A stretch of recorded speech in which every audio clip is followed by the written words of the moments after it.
হাবুর বিপদ লিখেছেন অজেয় রায়। সবার প্রথমে লেখক অজেয় রায় সম্পর্কে কিছু কথা আমরা জেনে নেব। অজেয় রায়, ওনার জন্মসাল 1937 এবং মৃত্যুসাল 2008। শান্তিনিকেতনে বসবাস করতেন। সন্দেশ, কিশোর ভারতী, শুকতারা প্রভৃতি ছোটদের পত্রিকার নিয়মিত লেখক ছিলেন তিনি। শিশু ও কিশোরদের জন্য বিজ্ঞানভিত্তিক ও দুঃসাহসিক অভিযানের গল্প লেখায় দক্ষ ছিলেন। বাংলার গ্রামীণ জীবনের সঙ্গে তার ছিল চাক্ষুষ পরিচয়, মানে গ্রামীণ জীবন উনি দেখেছিলেন, তার সাথে তার চাক্ষুষ পরিচয় ছিল। অভিনেতা হিসেবেও তার খ্যাতি ছিল, তিনি অভিনয়ও করতেন। তার লেখা উল্লেখযোগ্য বইগুলি হলো মঙ্গু, কেল্লা পাহাড়ের গুপ্তধন, আমাজনের গহনে ইত্যাদি। এবার চলে আসি আমরা মূল গল্পে। স্কুলের গেটের সামনে দাঁড়িয়ে হাবু ভাবল, থাক ফিরে যাই। গরমকাল, মর্নিং স্কুল হচ্ছে, আর কয়েক মিনিট পরে 7টা বাজবে। ঘণ্টা পড়বে স্কুল আরম্ভের। একতলা স্কুল বাড়িটার ঘরে ঘরে ছেলেদের কলরব, মানে ছেলেরা চিৎকার করছে। উঠানে কিছু ছেলে খেলছে, স্কুলের উঠানে কিছু ছেলে খেলছে। হাবুর মনে ভেসে ওঠে সুধীরবাবুর ভারিক্কি চেহারা। সুধীরবাবু সেই স্কুলের একজন শিক্ষক, তার ভারিক্কি চেহারা মানে ভারিক্কি চেহারা বলতে গম্ভীর মুখ একজন শিক্ষক, যিনি হয়তো হাসেন কম, বকাঝকা দেন, সেজন্য ভারিক্কি চেহারা বলছে। গম্ভীর মুখ, মোটা চশমার কাচের আড়ালে বড় বড় দুটি চোখের তীক্ষ্ণ চাহনি, মানে তীক্ষ্ণ চোখে তাকায় সবার দিকে। হাবু জানে স্যার তাকে পছন্দ করেন, কিন্তু তা বলে ক্লাসের কাজে অবহেলা ক্ষমা করার লোক নন তিনি। মানে ক্লাসে যে কাজ দিয়েছেন তিনি সেটা না করে আসলে যে অবহেলা করবেন এমন লোক তিনি নন। অবশ্যই তাকে তার জন্য শাস্তি দেবেন। যদি স্কুলে না যায়, সময় কাটাবার জায়গার অবশ্য অভাব নেই। এখানে হাবু ভাবছে যে যদি আমি স্কুলে না যাই তাহলে কি হবে। অসুবিধা নেই, সময় বাকি স্কুলের সময়টা কাটানোর জায়গার কোনো অভাব নেই, বিভিন্ন জায়গায় গিয়ে ও সময়টা কাটাতে পারবে। দত্তদের আম বাগানে ঢুকলেই খাসা সময় কেটে যাবে, মানে আম বাগান আছে দত্তদের, সেখানে ঢুকলেই অনেকটা সময় কেটে যাবে। কিন্তু ক্লাস কামাই করলে কাল বাবার কাছ থেকে চিঠি আনতে হবে। মানে ক্লাসে যদি ও না যায় তাহলে বাবার কাছ থেকে একটা লিখিত চিঠি নিয়ে আসতে হবে যে কেন ও ক্লাসে আসেনি, অনুপস্থিত হওয়ার কারণ দর্শিয়ে, মানে কেন ও উপস্থিত হতে পারেনি সেটার কারণ লিখে। তখন বাবাকে কি কৈফিয়ত দেব? বই হাতে স্কুলে বেরিয়ে গিয়েছিলে কোন চুলোয়, মানে বই হাতে নিয়ে তো স্কুলের দিকে ও বেরিয়ে এসছে, কিন্তু স্কুলে না গিয়ে কোথায় গিয়েছে সেই কৈফিয়ত কী করে দেবে বাবাকে? বাবাকে তো সত্যি কথা বলতে পারবে না যে ও ক্লাসের কাজটা না করেনি বলে এদিক ওদিক ঘুরে বেরিয়েছে, সত্যি কথা বলতে পারবে না। অতঃপর অবধারিত মারাত্মক পরিণতির কথা ভেবে হাবু শিউরে ওঠে, মানে তাহলে তো বাবা ওকে বকা দেবে, মারবে। এই মারাত্মক পরিণতির কথা ভেবে হাবু একটু শিউরে ওঠে, চমকে ওঠে যে না, মার খেতে হবে, বকা খেতে হবে। ভীষণ রাগ হতে থাকে ভজার ওপর। ভজা বলে একজন কেউ ওর বন্ধু রয়েছে, তার উপরে ওর খুব রাগ হতে থাকে। ওর পাল্লায় পড়ে এই গণ্ডগোল, কিছু একটা ব্যাপার হয়েছে যেটা এই মুহূর্তে আমরা জানতে পারছি না, ওর পাল্লায় পড়ে একটা এই গণ্ডগোলটা হয়েছে। হাবু তো প্রথমে রাজি হয়নি, ভজাটা কিছুতেই ছাড়লো না। এখন বাবা না সুধীরবাবু? না না, বাবা কিছুতেই নয়, যদি বরাতে দুর্ভোগ থাকে স্যারের হাতেই হোক। হাবু স্কুলে ঢুকে পড়ে। হাবু সিদ্ধান্ত নিল যে না, বাবার কাছে গিয়ে বকা খাওয়ার থেকে ভালো স্কুলে গিয়ে মাস্টারমশাইয়ের কাছে বকা খাওয়াই ভালো। তো হাবু স্কুলে ঢুকে গেল। আজ লাস্ট বেঞ্চ নয়, ওটার উপর স্যারেদের চিরকাল কড়া নজর, মানে লাস্ট বেঞ্চে বসা যাবে না। লাস্ট বেঞ্চে গিয়ে বসলে স্যারেদের চোখ ওখানে যাবেই যাবে। মাঝামাঝি বসা যাক, ঠিক ফার্স্টেও না লাস্টেও না, মাঝখানটাতে বসা যাক। ভাগ্যে থাকলে 5 জনের ভিড়ে মিশে হয়তো এই যাত্রা পার হয়ে যেতে পারে, মানে হয়তো স্যার আমাকে দেখতেই পেলো না, 5 জনের মাঝখানে ভিড়ে ঢুকে থাকলাম। থার্ড বেঞ্চের এক কোণে 3 কুড়ির পাশে হাবু বসে পড়লো। তাহলে কোথায় বসলো হাবু?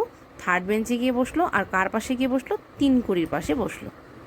পরপর 3টে ক্লাস কেটে গেল। এবার আসবেন সুধীরবাবু, বাংলা রচনার ক্লাস, তারপর টিফিন। হাবু বাইরে যতটা সম্ভব শান্ত থাকবার চেষ্টা করছে, বুকের মধ্যে কিন্তু তার হাঁপড় পড়ছে। লোহা বানানোর সময় যেরকম হাঁপড় পড়তে থাকে পরপর, সেরকম পরপর ওর বুকের মধ্যে যেন হাঁপড় পড়ছে। সুধীরবাবু ধীর পদক্ষেপে ক্লাসে ঢুকলেন। দশাশই মানুষটির পরনে ধুতি পাঞ্জাবি, উনি ধুতি পাঞ্জাবি পরে থাকেন, কাঁধে পাট করা সাদা চাদর। ছাত্ররা তাকে ভয় ভক্তি দুটোই করে। ছাত্রদের উন্নতির জন্য তিনি প্রচুর খাটেন, তবে বড্ড কড়া মাস্টার। তাহলে উনি কী করছেন, ওনাকে সবাই ভালোবাসে আবার ভয়ও করেন। তো ছাত্রদের উন্নতির জন্য সে খুব খাটে, প্রচুর খাটে, মানে ভালো রেজাল্ট কিভাবে করতে পারবে সেই জন্য সে প্রচণ্ড খাটাখাটনি করে। চেয়ারে বসে সুধীরবাবু প্রশ্ন করলেন, গতবারে কী রচনা লিখতে দিয়েছিলাম? উত্তর আসলো, বাংলাদেশে বর্ষাকাল। তখন উনি বললেন, ও হ্যাঁ, সবাই লিখে এনেছে? হ্যাঁ স্যার। ক্লাস শুদ্ধ ছেলের ঘাড় হেলে, মানে প্রত্যেকে ঘাড় হেলিয়ে হ্যাঁ স্যার বলে। তখন উনি বলেন, বেশ, কয়েকটা শোনা যাক। মানে এবার উনি কয়েকটা শুনবেন। ছেলেরা যে যার রচনা খাতা বের করে ওপরে রাখে। এইটাই সুধীরবাবুর মেথড। কয়েকজনকে বেছে বেছে পড়তে বলেন, অন্যদের বলেন মন দিয়ে শুনবে। অন্যদের লেখা শুনলে নিজের লেখার মান সম্বন্ধে একটা ধারণা হবে। আমি তো সবার খাতা বাড়ি নিয়ে গিয়ে শুধরে দেব, কিন্তু প্রত্যেকের লেখা তো প্রত্যেককে পড়তে পারবে না। অন্তত ক্লাসে কয়েকখানা রচনা শোনো, কে কেমন লিখেছে কিছুটা জানো। অর্থাৎ তার মেথড কি, তিনি বলতে চান যে কে কি লিখেছে সবাই তো সবারটা পড়তে পারবে না। তো ক্লাসে যদি প্রত্যেকে নিজের পড়াগুলো একবার করে পড়ে, তাহলে একজন আরেকজনেরটা শুনবে, শুনে নিজের লেখাটাকে আরও কিভাবে ভালো করতে পারবে বা নিজের লেখার ভুল কোথায় আছে, কোথাটা ঠিক করতে পারবে, সেই সমস্ত ধারণা তার মাথায় আসবে এবং তার নিজের লেখাটা আরও ভালো করতে পারবে। তিনি তখন প্রফুল্লকে বললেন, প্রফুল্ল পড়ো। সুধীরবাবু আদেশ দিলেন। প্রফুল্ল খাতা খুলে বাংলাদেশে বর্ষাকাল পড়তে আরম্ভ করে। তাহলে সবার প্রথমে কাকে পড়তে দিল? প্রফুল্লকে। সে কি পড়া শুরু করলো? বাংলাদেশে বর্ষাকাল। পাতা 2 শোনার পর হঠাৎ সুধীরবাবু ধমকে ওঠেন, থামো, আমি রচনা লিখতে বলেছি, বই থেকে কপি করতে বলিনি। কে বললেন এটা? সুধীরবাবু বললেন। তখন প্রফুল্ল বলছে, কেন স্যার? সে আমতা আমতা করে বলছে, মানে কেন স্যারটাও বলতে ভয় পাচ্ছে। তখন সুধীরবাবু বললেন, আবার কেন? দে সরকারের রচনার বই থেকে হুবহু টুকে এনেছো? মানে দে সরকারের একটা বই রয়েছে, যখন প্রফুল্ল পড়ছিল একেবারেই তিনি ধরে ফেললেন যে এটা দে সরকারের বই থেকে টুকে এনেছে মানে হুবহু দেখে দেখে লিখে এনেছে। এ চলবে না, কাল নতুন করে লিখে এনে দেবে, আর কষ্ট করে আরও 2-1খানা বই উল্টিও, মনে থাকবে? মানে ওনার কথা হলো, একটা বই দেখে দেখে হুবহু লিখে নিয়ে আসলে হবে না, 2-3টা বই ঘেটে ওখান থেকে ভালো ভালো লাইন নিয়ে সুন্দর করে নিজের মতো করে বানিয়ে লিখে নিয়ে আসো। এরপর তিনি বলছেন, নিতাই। এবার তার লক্ষ্য লাস্ট বেঞ্চে কে বসেছে? নিতাই নাম করা ফাঁকিবাজ। প্রথমটা ভান করলো যেন শুনতেই পায়নি। নিতাই। তখন ও বলছে, আমাকে বলছেন স্যার? হ্যাঁ, ক্লাসে আর কটা নিতাই আছে, পড়ো। নিতাই মুখ নিচু করে দাঁড়িয়ে রইল। কি হলো? আগে লিখতে পারিনি। কে বলল এটা? নিতাই। কেন?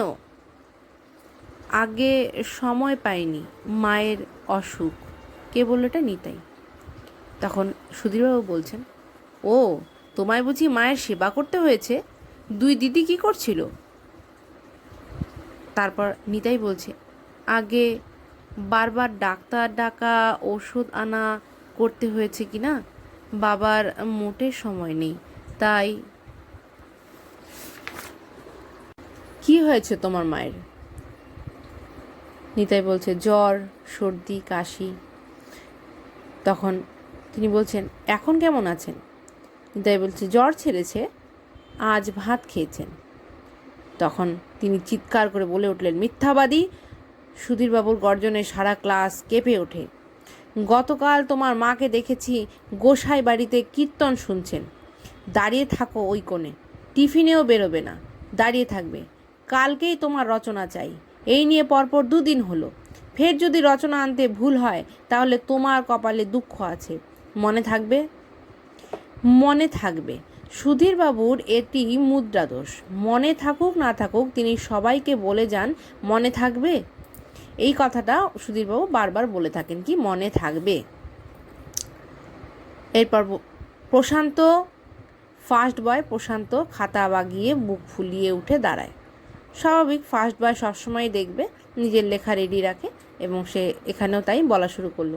বেশ দীর্ঘ রচনা, সুন্দর গুছিয়ে লেখা।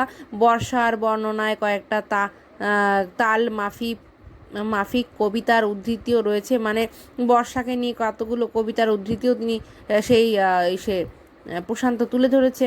সুধীরবাবুর মন দিয়ে শোনেন। হ্যাঁ, তবে ছেলেরা লক্ষ্য করে স্যারের কপালের মাঝখানে একটি ভাঁজ, অর্থাৎ তিনি বিশেষ সন্তুষ্ট নন। ওই ভাঁজ তার চিহ্ন।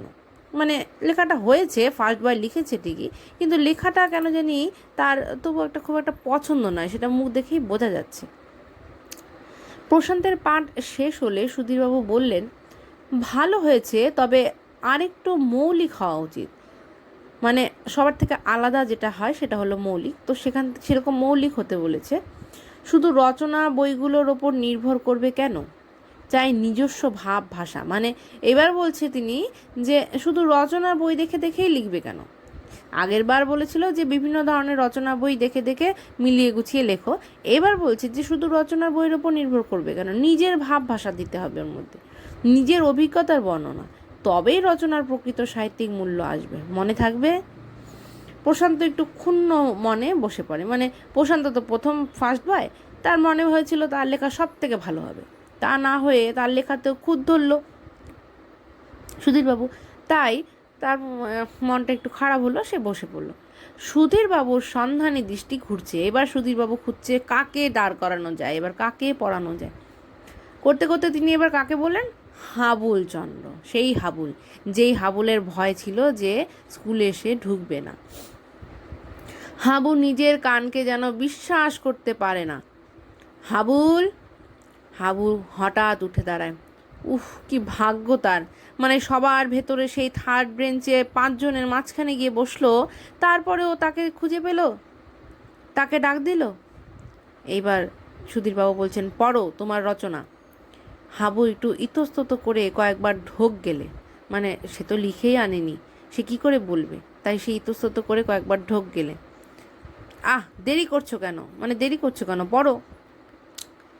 হাবু হাই বেঞ্চে রাখা বই খাতাগুলোর ওপর থেকে একটা খাতা তুলে নিল। হাই বেঞ্চে যে কটা খাতা ছিল তারও ছিল, বাকি 4 জনেরও ছিল, সেখান থেকে একটা খাতা সে তুলে নিল। তুলে নিয়ে কী করলো, খাতা খুলে নাকের সামনে মেলে ধরে একটুক্ষণ তাকিয়ে রইল। মানে খাতাটা খুলে একদম মুখের সামনে নিয়ে গেছে, একদম নাকের কাছে নিয়ে গিয়ে কিছুক্ষণ খাতাটার দিকে তাকিয়ে থাকলো। কই, আরম্ভ করো, বড্ড সময় নিচ্ছ, সুধীরবাবু তাড়া দেন।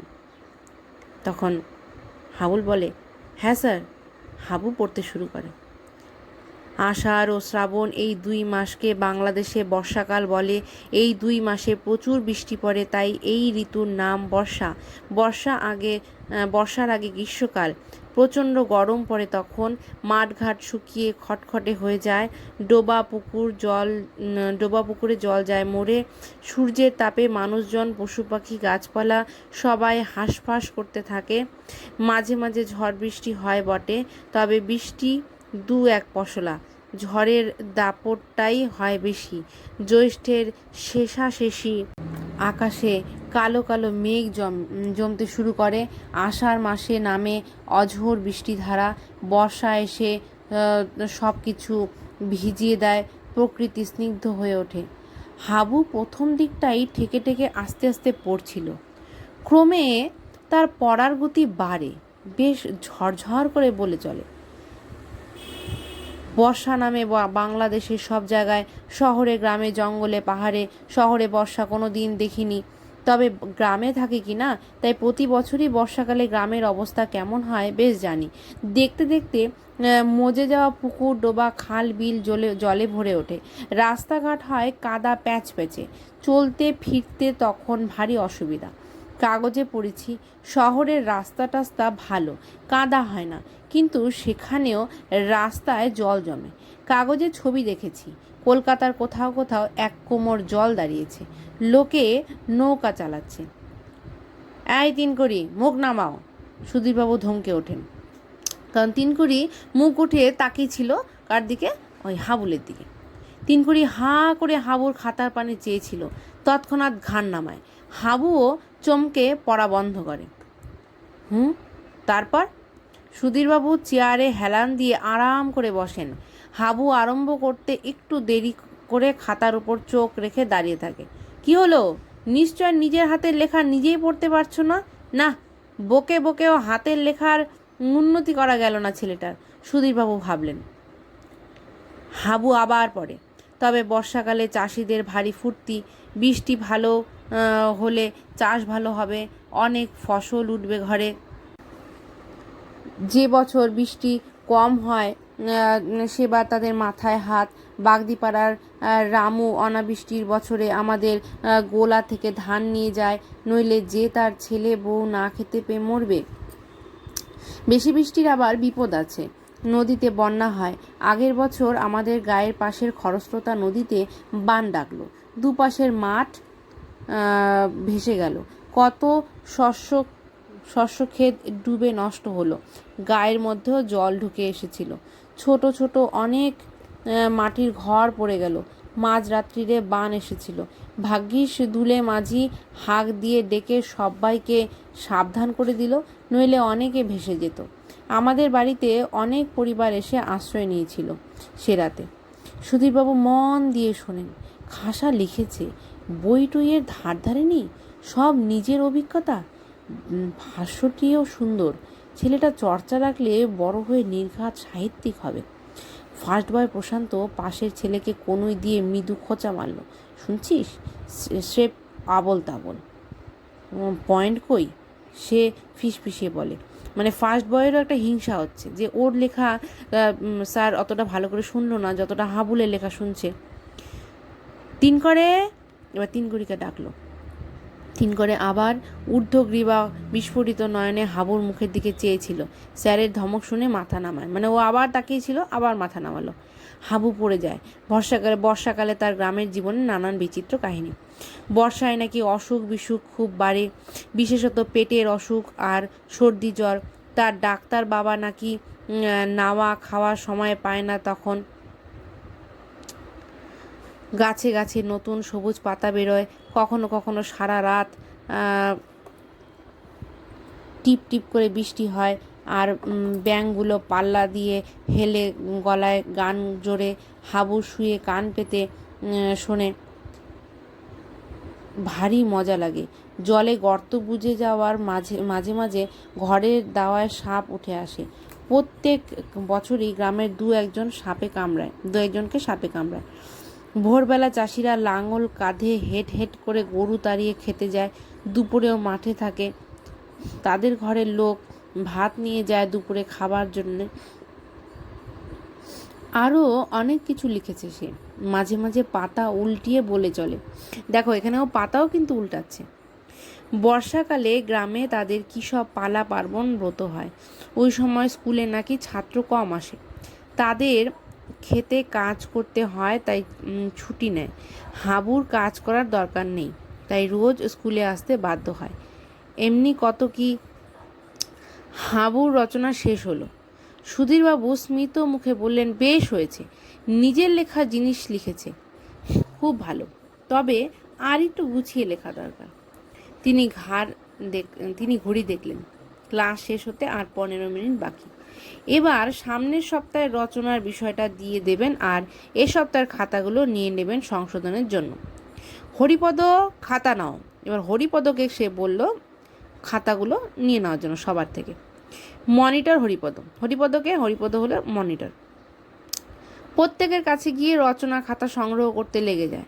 সুধীরবাবু ভাবেন, আসছে বারে কী রচনা দেওয়া যায়? ঠিক আছে, দুর্গাপূজা। এরপরে কি দিবেন? দুর্গাপূজা দিবেন। দুর্গাপূজার পৌরাণিক আখ্যানটা বলে দেবেন ক্লাসে। স্যার, হাবু খাতা দিচ্ছে না। হরিপদর ডাকে সুধীরবাবু অবাক হন। কেন? তা জানি না, বলছে কালকে দেব। হাবুল! হাবু উঠে দাঁড়ায়। খাতা দিচ্ছ না কেন? হাবুর মুখে কথা নেই। কি উত্তর দাও, আগে কাল ভালো করে লিখে দেখি খাতাটা। সুধীরবাবু রহস্য উদ্ধারের চেষ্টা করেন। হরিপদ হাবুর রচনা খাতার উদ্দেশ্যে হাত বাড়াতেই তিনকুড়ি টপ করে ওপরের খাতাখানা তার হাতে তুলে দেয়। হরিপদ সেখানা স্যারের হাতে সমর্পণ করে। খাতার মলাটের চোখ বুলিয়েই তার কাছে রহস্য পরিষ্কার হয়ে হয়। গোটা গোটা করে লেখা বীজগণিত খাতা, অর্থাৎ সেই খাতাটা বাংলা খাতা ছিলই না, বীজগণিতের খাতা ছিল। ও, এই জন্যে এত ধানাই পানাই, কাল ভালো করে লিখে এনে দেবে। না, ছেলেটা অতি অগোছালো। তিনি পই পই করে সবাইকে বলে দিয়েছেন একটা আলাদা করে রচনা খাতা করবে, যা তা খাতায় লিখবে না। 2 সপ্তাহে একটা বাংলা রচনার ক্লাস। তিনি সমস্ত খাতা বাড়ি নিয়ে যান, ভালো করে সংশোধন করে 3-4 দিন পরে খাতা ফেরত দেন। এবার অবশ্য ফেরত দিতে আরও 3 দিন বেশি দেরি হয়েছিল। সীমান ইতিমধ্যে হোম টাস্ক লিখে বসে আছেন। তাড়াতাড়ি লিখেছে, খুব ভালো কথা, কিন্তু তা বলে অঙ্ক খাতায় লিখবে? কোনো আলগা কাগজে বা রাফ খাতায় লিখতে পারত। তারপর আসল খাতা ফেরত পেলে তাতে টুকে নিত। আর হতে পারে হাবুল ও রচনা খাতাটি হারিয়ে বসে আছে, ফলে হাতের কাছে যা পেয়েছে তাতেই লিখেছে। ছি ছি, এ কি নোংরামি! আজ তিনি আচ্ছা করে ধুনুচি দেবেন হাবুলকে। ছেলে খেলা পেয়েছে। সুধীরবাবু খাতায় পাতাগুলো উল্টাতে উল্টাতে হাবুকে বকুনি দেওয়ার জন্য মনে মনে কড়া কড়া বাক্য ভাসতে থাকে। হ্যাঁ, এ কি, খাতা শেষ, কিন্তু রচনা কই? হরিপদ, তুমি ভুল খাতা দিয়েছ, এতে রচনা নেই। এই, ঠিক খাতা দে, যেটা লিখেছিস। হরিপদ হাবুকে তাড়া লাগায়। তিনকুড়ি তাড়াতাড়ি বলে ওঠে, না স্যার, ওই খাতা দেখেই পড়েছে। হ্যাঁ, তাই তো, নীল মলাটের রবি ঠাকুরের ছবি ছাপা। তিনি পড়বার সময় লক্ষ্য করেছিলেন। সুধীরবাবুর আর একবার পাতাগুলো সব উল্টে দেখেন, নেই।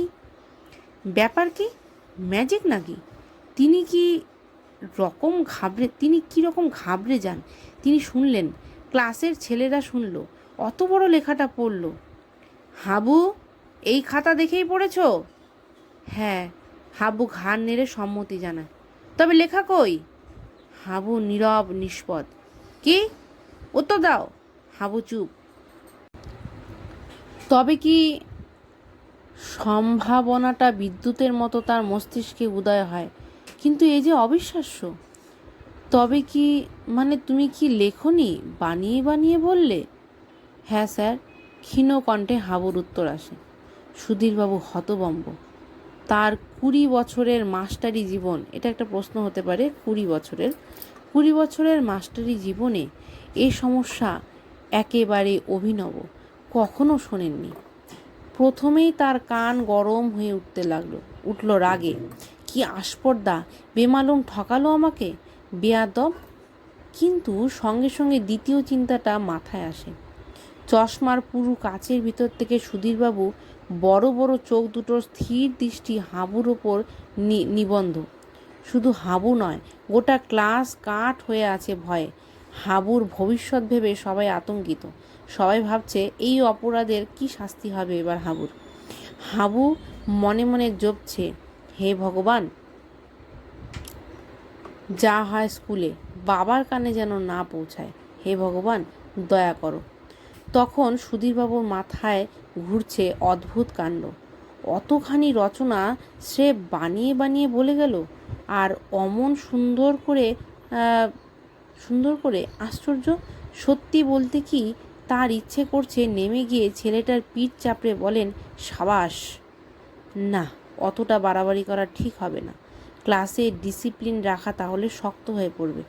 হয়তো এরপর থেকে প্রত্যেক ছেলে না লিখে বানিয়ে বলবার চেষ্টা করবে হাবুর দেখা থেকে। অবশ্য আর কারো ক্ষমতা নেই অমন বানায়, এমনকি ফার্স্ট বয় প্রশান্তরও সাধ্য নেই। থমথমে মুখে গুরুগম্ভীর স্বরে সুধীরবাবু বললেন, কি লেখনি কেন? 2 সপ্তাহের মধ্যে সময় হলো না। আগে ভেবেছিলাম কাল সন্ধ্যাবেলা লিখে ফেলবো। হাবু মিনমিন করে। কিন্তু গোপালপুরে মেলায় গিয়েছিলাম বিকেলে, ফিরতে রাত হয়ে গেল। এসে দেখি খেতে দিচ্ছে। খেয়ে উঠে পড়া বাবার বারণ, তাই তো সোজাসুজি স্বীকার করলেই পারতে। ভেবেছিলাম করব। ও তারপর বুঝি বুদ্ধি জাগলো? না স্যার। হঠাৎ কেমন গুলিয়ে গেল। আর কখনো হবে না স্যার। হাবুর কণ্ঠে কান্নার আভাস। বেশ, মনে থাকে যেন। আর কাল আমার রচনা চাই। ঠিক যা যা বললে সব পরিষ্কার করে লিখে আনবে। মনে থাকবে? খাসা বলেছ। অর্থাৎ সুধীরবাবু খুশি হয়েছেন, কিন্তু খুশিটা প্রকাশ করতে পারলেন না বাকি ছাত্রদের সামনে, যাতে ক্লাসের অশৃঙ্খল হয়ে না পড়ে, শৃঙ্খলতা না হারায়।